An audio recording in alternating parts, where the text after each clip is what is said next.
بسم اللہ الرحمن الرحیم.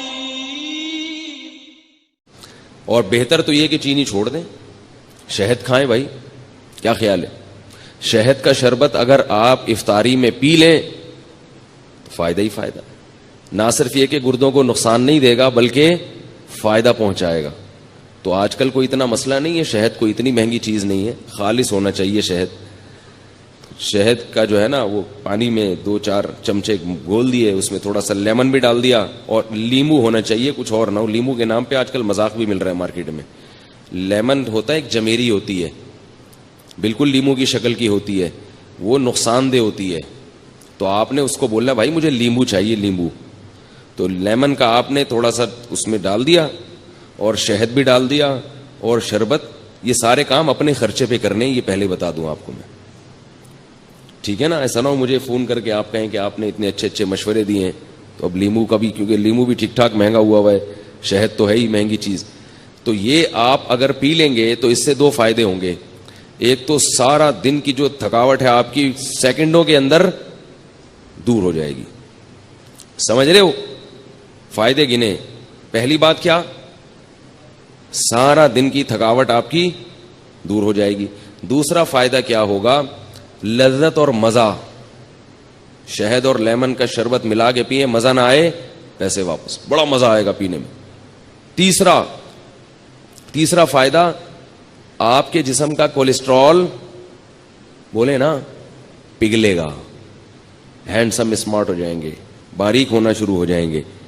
نتھر, یہ جو جتنے بھی آپ کے جسم میں فاضل اور فضول چیزیں جو صبح سحری میں کھا کے پیدا ہوئی تھیں, وہ کیا ہو جائیں گی؟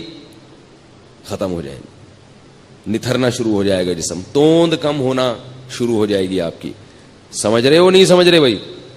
اور چوتھا فائدہ کیا ہوگا کہ شہد میں اللہ نے روحانی برکتیں بھی رکھی ہیں. قرآن میں اللہ نے کہا نا فیہ شفاء للناس, تو اللہ نے تعریف کی ہے. تو جس کی چیز اللہ تعریف کرے, ظاہر ہے اس میں جسمانی برکتیں بھی ہیں اور روحانی برکتیں بھی ہیں. تو یہ 4 چیزیں, اور پھر آہستہ آہستہ چینی سے جان چھوٹ جائے گی. یہ 5واں فائدہ ہوگا, شہد کی عادت پڑ جائے گی آپ کو کچھ دنوں میں. تو یہ تھوڑے بہت کام کیا کریں. اور اللہ کا واسطہ, یہ جو بازار سے جتنے قسم کے مشروبات آ رہے ہیں, جتنے قسم کے, چاہے وہ بہت اچھی کمپنیوں کے ہوں یا 2 نمبر لوکل کمپنیوں کے ہوں, سب ایک جیسے ہیں, سب نقصان دہ ہیں. جتنے مشروبات کوئی فری میں بھی دے رہا ہو نا, اگر فری میں بھی, تو نہ لیں اس کو. سمجھ گئے کہ یہاں تک؟ البتہ ہمدرد والوں کا جو روح افزا ہے اس کے بارے میں ماہرین کی 2 رائے ہیں.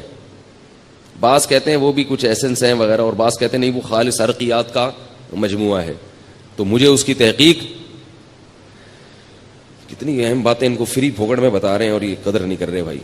تو مجھے اس کی پوری طرح تحقیق نہیں ہے. وہ آپ ہمدرد والوں سے پوچھ لیں کہ بھائی یہ 2 نمبر آ رہا ہے, یا جب تک حکیم محمد سعید صاحب زندہ تھے تو 1 نمبر آ رہا تھا, وہ پھلوں کا رس تھا. ٹھیک ہے نا؟